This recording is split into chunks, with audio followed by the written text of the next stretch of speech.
Bonsoir à tous, très heureuse de vous retrouver pour une nouvelle édition sur Monaco Info, nouvelle édition dont voici les principaux titres. C'est un rendez-vous traditionnel du mois de novembre, une course du cœur qui a été créée à Monaco et qui s'est exportée depuis dans de très nombreux pays. La No Finish Line débutera le 13 novembre prochain, il est déjà l'heure de s'inscrire, c'est ce que nous dira la présidente de Children and Future, Ariane Favolaro. L'impact de la crise Covid s'est fait ressentir plus ou moins durement selon les secteurs. L'accalmie semble perdurer actuellement, mais alors que toutes les craintes ne sont pas dissipées, nous nous sommes tournés vers un domaine d'activité qui donne toujours des tendances intéressantes et illustre parfaitement bien les modes de consommation. Le secteur automobile se porte-t-il bien? Réponse dans ce journal. La Roca Team, que rien n'effraie après ses 3 victoires la semaine passée, dont une face au CSKA Moscou, s'attaque à un nouveau géant du basket européen. Elle affrontera vendredi soir l'Olympiakos Le Pirée. Nous rejoindrons nos envoyés spéciaux sur place à Athènes. Comme un clin d'œil à l'histoire, un peu plus de 60 ans après sa création par le commandant Cousteau, la Confédération mondiale des activités subaquatiques accueille de nouveau dans son comité de direction un représentant de Monaco. Jean-Marc Goiran, le président de la Fédération monégasque des activités subaquatiques, sera notre deuxième invité à l'heure où la plongée est un loisir de plus en plus prisé mais qui demande d'importantes règles de sécurité. Mais pour débuter ce journal, je vous propose de retrouver tout de suite Frédéric Hélion pour développer les autres informations du jour. Et pour commencer, des nouvelles de ce bateau échoué dans le port de Fontvieille. Bonsoir Frédéric. Bonsoir Patricia, effectivement, le vieux crabe n'est pas encore sorti de l'eau. Échoué dans la nuit de dimanche à lundi, le bateau construit en 1952 se situe toujours à 7 mètres de profondeur dans le port de Fontvieille. Des plongeurs sont intervenus pour vider totalement le carburant présent dans les réservoirs afin d'éviter toute pollution supplémentaire. Mais le renflouement du bateau, c'est-à-dire l'action de le remettre à flot, a été reporté. Il est toujours impossible de sortir la carcasse de l'eau. L'opération est plus délicate que prévu à cause de la taille du bateau, mais aussi pour des questions d'assurance. Nous l'évoquions mardi avec le directeur du SICFIN, Michel Huneau. Le congrès des cellules de renseignement financier francophones s'est ouvert aujourd'hui. Le forum de la coopération financière des CRF francophones du groupe Egmont a ouvert ses portes ce matin au One Monte-Carlo en présence du prince Albert II. Ce forum réunit les cellules de renseignement financier du monde entier pour échanger sur l'actualité et sur les grandes tendances de la criminalité financière mondiale et surtout pour évoquer les solutions pour parer au blanchiment. Le groupe Egmont est une organisation internationale qui regroupe 165 cellules de renseignement financier. Sa mission est de lutter contre le blanchiment de capitaux et le financement du terrorisme. Le gouvernement reconduit, Frédéric, l'opération Carlo pour la fin de l'année. C'est un petit peu Noël avant l'heure, Patricia, puisque l'opération des bons cadeaux à dépenser via l'application Carlo est reconduite. Le dispositif avait rencontré un vif succès auprès des bénéficiaires de primes, environ 10 000 fonctionnaires et agents de l'État, ainsi qu'auprès des 317 commerçants partenaires. Dans le cadre de la relance économique, le gouvernement, en concertation avec le Conseil national, a donc décidé de reconduire l'opération pour cette fin d'année.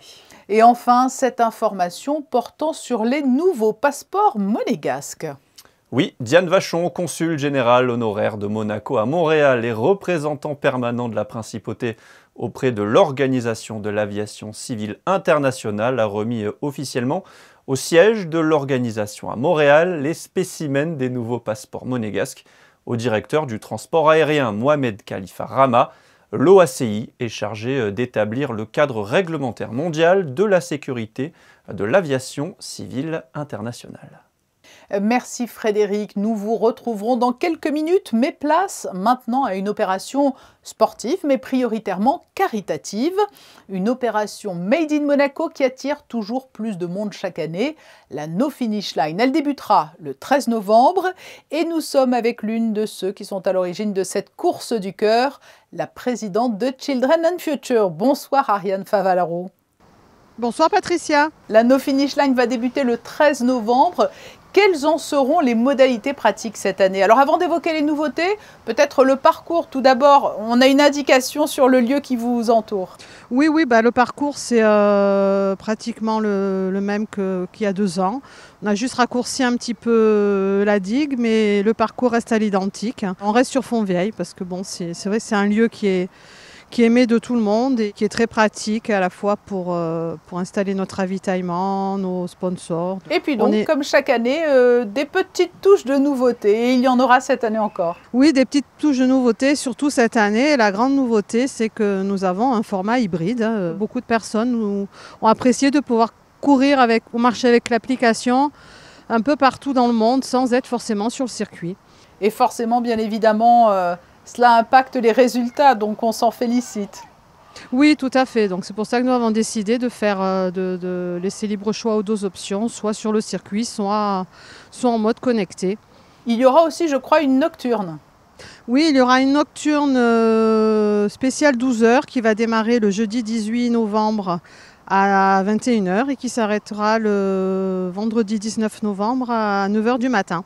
L'objectif, là, c'est de battre un certain nombre de kilomètres? Écoutez, on s'est fixé comme objectif 400 000 km, donc espérons que nous allons y arriver. Donc c'est vrai que le format hybride devrait permettre, je pense, un bon nombre de kilomètres. Ça va faciliter la vie de pas mal de personnes qui ne sont pas forcément sur place et qui peuvent s'inscrire. Alors, on l'a dit dans le monde entier, mais qui peut participer? Tout le monde, y compris nos amis les bêtes? C'est prévu au programme et c'est avec plaisir que nous accueillerons les toutous sur le circuit. Pas besoin d'être très sportif, hein, mais il y a tout de même des forcenés de la No Finish Line chaque année.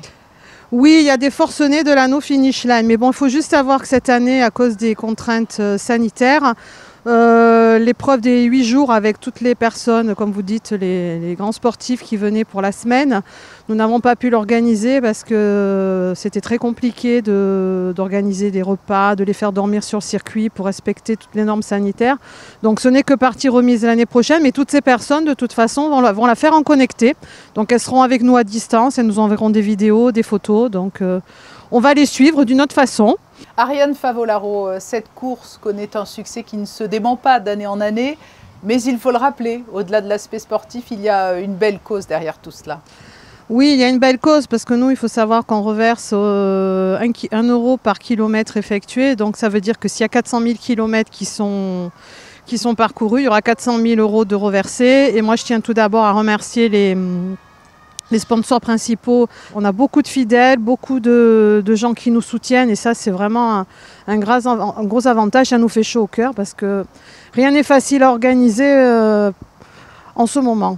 Et cela bénéficie à des enfants malades notamment qui ne peuvent pas être opérés dans leur pays d'origine? Ça bénéficie à des enfants malades, à des enfants défavorisés, des constructions d'écoles.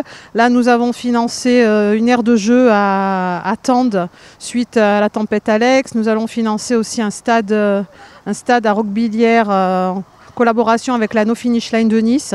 Donc c'était ce qu'on avait promis l'année dernière, de pouvoir aider les enfants des vallées sinistrées. Quel chemin parcouru depuis les débuts de la No Finish Line. Vous étiez une toute petite équipe qui n'imaginait peut-être pas l'ampleur que cela prendrait. Ah non, on n'imaginait pas, 22 ans après, avoir cette ampleur et être devenue une manifestation comme on nous le dit, incontournable. C'est vrai que nous, simple bénévole, des fois on est un peu aussi surpris par tout ça, mais bon, on a toujours autant d'engouement et d'envie de réaliser de belles choses pour les enfants. La No Finish Line, une success story made in Monaco. Nous allons peut-être rappeler les modalités d'inscription. Voilà, c'est important parce que je sais que cette année, avec le format hybride, beaucoup de gens nous posent des questions. Donc, il faut savoir qu'on peut s'inscrire en achetant une puce. Vous allez sur le site Children and Future. Il y a toutes les modalités pour s'inscrire. Et puis après, sinon, il y a nos bénévoles qui sont là au téléphone pour répondre aux questions. Donc, soit avec la puce et on vient directement sur le circuit, soit avec l'application qui permet à la fois d'être sur le circuit et hors du circuit. Voilà, c'est noté. Merci Ariane Favaloro d'avoir répondu à nos questions ce soir. Et je le rappelle, le coup d'envoi de la No Finish Line sera donné le 13 novembre à 14 h. Tout à fait. Merci Patricia. Rendez-vous est pris donc pour la No Finish Line en partie virtuelle cette année encore. La crise de la Covid qui incite de plus en plus à la mise en place de formules hybrides a laissé de nombreux secteurs exsangues et la timide éclaircie des dernières semaines n'a pas forcément contribué à favoriser une relance totale de l'économie. Il y a un secteur qui donne souvent une bonne tendance des réflexes de consommation. Il s'agit de l'automobile. Comment ce marché se porte-t-il ? Quelle est la situation chez les concessionnaires de la place monégasque? Alexandra Panier et Jean-Alexandre Dordet sont allés interroger deux d'entre eux et vous verrez que l'inquiétude vient d'une problématique que l'on n'attendait pas. 2479, c'est le nombre de véhicules immatriculés en 2020 à Monaco, un nombre qui n'était plus descendu sous la barre des 2500 depuis 2014. Mais malgré cette baisse, les clients restent présents selon les concessionnaires. Entre bonus et aide de l'État, l'année a pu être sauvée. L'après-confinement était une grosse inquiétude pour toutes les concessions automobiles sur Monaco et je pense en général, parce que nous avons dit l'année est perdue, on n'aura pas de clients et ça sera très compliqué. Cette année s'est très bien terminée, c'était donc l'année après mars 2020, et donc là on a une année tout à fait correcte. Et ensuite sur Monaco, et grâce aux actions menées par le gouvernement et par le Palais Princier, nous avons eu beaucoup d'aides. Les aides étaient conditionnées sur des véhicules hybrides, électriques et également sur les utilitaires. Et ça nous a donné énormément de possibilités de vente de véhicules sur les sociétés monégasques et les particuliers. C'est l'avenir qui est plus sombre pour les concessionnaires et les constructeurs. La surprise de ce milieu d'année 2021 a été la crise des composants électroniques qui a engendré un important délai dans les livraisons de véhicules neufs. Donc on a fait plutôt une année correcte, j'ai envie de dire, en 2020 dans les circonstances actuelles. La surprise de 2021, c'est la crise des semi-conducteurs qui fait que les commandes sont là. Effectivement, nos clients continuent à nous faire confiance dans toutes nos marques, puisqu'on distribue 8 marques automobiles ici. Donc les commandes sont là, on est plutôt même en progression par rapport à l'année dernière. Donc ça c'est plutôt bien, par contre on aimerait pouvoir les livrer plus vite. Voilà, la difficulté elle est là, c'est qu'on demande de la patience à nos clients aujourd'hui. Ça demande à nos équipes aussi de s'adapter au marché, de s'adapter à ces circonstances et de s'adapter à ces problématiques et puis de faire un suivi client qui est encore plus important. Une attente qui pousse de plus en plus la clientèle pressée à se diriger vers le marché de l'occasion qui a connu un important boom ces derniers mois.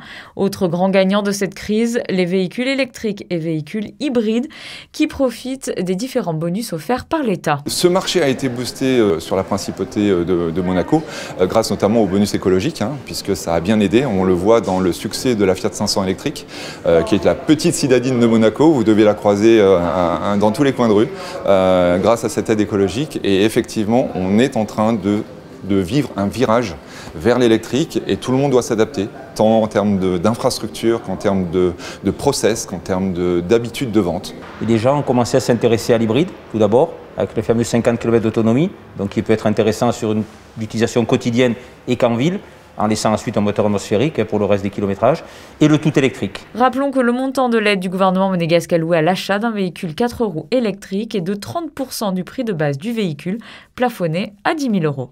Oui, il faut savoir que le nombre de véhicules électriques est passé de 1411 en 2019 à 1709 en 2020, une progression qui se poursuit donc sur l'année 2021. Frédéric Hélion est de retour avec cet appel à la solidarité émanant de l'association Semeurs d'Espoir. Nous vous parlions dans notre édition de lundi de la collecte alimentaire organisée les 4, 5 et 6 novembre de 8h30 à 19h au Carrefour Fontvieille. L'association Semeurs d'Espoir relance une autre opération solidaire en partenariat avec Carrefour Monaco. Les boîtes de Noël, le principe est simple, vous mettez un présent dans une boîte à chaussures en précisant si c'est un cadeau pour hommes, femmes ou enfants. Il vous suffira ensuite de déposer la boîte dans un grand carton installé à l'entrée de Carrefour. L'association Semeurs d'Espoir se chargera de la distribution. On vient de l'apprendre, le salon Magic est une nouvelle fois reporté, Frédéric. Sur leur page Facebook, les organisateurs du Magic, le grand rendez-vous dédié à la pop culture japonaise en principauté, ont annoncé un nouveau report de l'événement, en cause l'évolution de la situation sanitaire, avec notamment la venue de prestigieux invités japonais ou cosplayers en principauté. Rendez-vous les 25 et 26 février 2023 pour un nouveau Magic. Et puis cette information concernant le 19e Golden Foot Award. Qui succédera à Cristiano Ronaldo, récompensé en 2020? Les votes pour le 19e Golden Foot Award sont clos, Patricia. Les 10 nominés cette année, Lionel Messi, Robert Lewandowski, Giorgio Chiellini, Neymar, Mohamed Salah, Sergio Ramos, Sergio Agüero, Gérard Piqué, Karim Benzema et Romelu Lukaku. La cérémonie aura lieu le 29 novembre à 20 h et le vainqueur laissera ses empreintes sur la fameuse promenade des champions. Sport encore avec, on l'espère, la suite de la campagne victorieuse de la Roca Team après avoir engrangé la semaine dernière 3 succès en 3 rencontres. Les basketteurs monégasques se sont envolés ce matin pour la Grèce où ils vont affronter l'Olympiakos le Pirée, l'une des équipes de basket européen particulièrement en forme depuis le début de la saison. Yannick Debévert, bonsoir. Vous êtes avec Alexandra Marangoni à l'hôtel qui héberge les joueurs monégasques. Bonsoir Patricia, bonsoir à toutes et à tous. L'équipe est arrivée en fin d'après-midi à son hôtel à Athènes. Elle affronte donc l'Olympiakos ce vendredi soir à 20 h. Le club grec est une référence en Euroleague puisque vainqueur des éditions 2012 et 2013. C'est donc une équipe très physique et très défensive que va affronter la Roca Team. Une équipe d'ailleurs qu'a déjà affronté Will Thomas. Well, they have a new team, new players, kind of the same system, but a team that's going to fight, play with energy, aggressive defensively. You just have to be ready and prepared for it. Vous l'avez dit Patricia, la semaine passée fut productive pour la Roca Team avec 2 victoires sur l'Étoile Rouge de Belgrade et le CSKA Moscou. C'est donc une équipe de Monaco avec un plein de confiance qui vient affronter l'Olympiakos. You know, we beat 2 good teams in EuroLeague and then I feel like we faced a little bit of adversity at Pau. You know, we were down and then we fought back, so I think it's showing a lot about our team that we're able to fight and compete until the end. We're still learning to play with each other, but the confidence to play with each other and try to win each and every game is growing. Pour ce déplacement à Athènes, seul Léo Westermann est resté à Monaco. Le capitaine de la Roca Team est toujours blessé. Un match sans Léo Westermann, mais que vous pourrez suivre, vous le savez maintenant, devant votre poste de télévision, devant Monaco Info, puisque nous diffuserons cette rencontre en direct vendredi soir à 20 h. Et de retour de Grèce, rendons-nous au Larvoto, un site qui borde les rivages méditerranéens qui nous sont si chers et qui sont propices à la plongée. Une activité qui connaît de plus en plus de succès. Elle dépend à Monaco d'une fédération. Cette dernière était représentée la semaine dernière à Sharm el-Sheikh en Égypte à la grande réunion de la Confédération mondiale des activités subaquatiques où Monaco a d'ailleurs intégré le comité de direction. Le président de la Fédération monégasque des activités subaquatiques est notre invité. Bonsoir Jean-Marc Goiran. Bonsoir Madame Lamaro. Vous siégez donc au sein des instances dirigeantes de la Confédération mondiale des activités subaquatiques. En quoi est-ce important pour Monaco? Alors il y a plusieurs aspects qui sont importants. Dans un premier temps, c'est l'aspect historique puisque l'ACMAS a été fondée à Monaco en 1959. Dans la salle du musée océanographique et le premier président en était le commandant Cousteau. Donc ce facteur historique est important même pour l'ACMAS de revenir un petit peu remettre en avant son histoire. Et ensuite sur un point de vue des actions aujourd'hui de l'ACMAS, bon l'ACMAS c'est une grosse organisation, il y a 130 fédérations qui aujourd'hui portent ses actions beaucoup sur la protection environnementale. Et comme on le sait chez nous c'est un point important qui est porté par le souverain et le gouvernement. Et au-delà de l'aspect sensibilisation environnementale, quel est le rôle plus largement de cette confédération mondiale? Alors la confédération mondiale, elle a un rôle très étendu dans différents domaines, puisqu'elle a plusieurs comités, qu'ils soient scientifiques, médicaux, sportifs.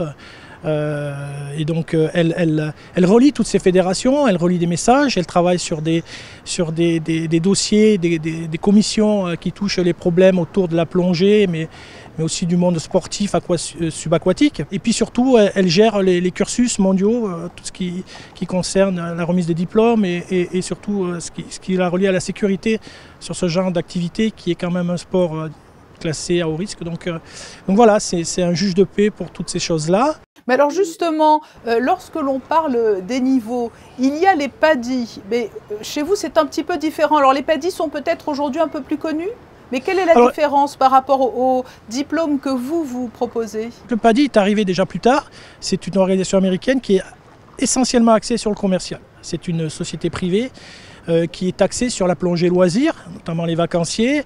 Nous, c'est complètement différent. On va dire que les cursus CMAS sont beaucoup plus élaborés, beaucoup plus stricts en fait, concernent toutes sortes de plongées, notamment la plongée professionnelle. Et c'est tout à fait un autre registre. Et le fait justement que la plongée se soit de plus en plus démocratisée, c'est une activité prisée. Les mesures de sécurité sous l'eau ont évolué parce que cela reste des pratiques dangereuses, hein, bien évidemment. Énormément. Déjà, le matériel évolue. Donc, on a des ordinateurs, on a beaucoup de choses qui permettent de planifier la plongée sous-marine.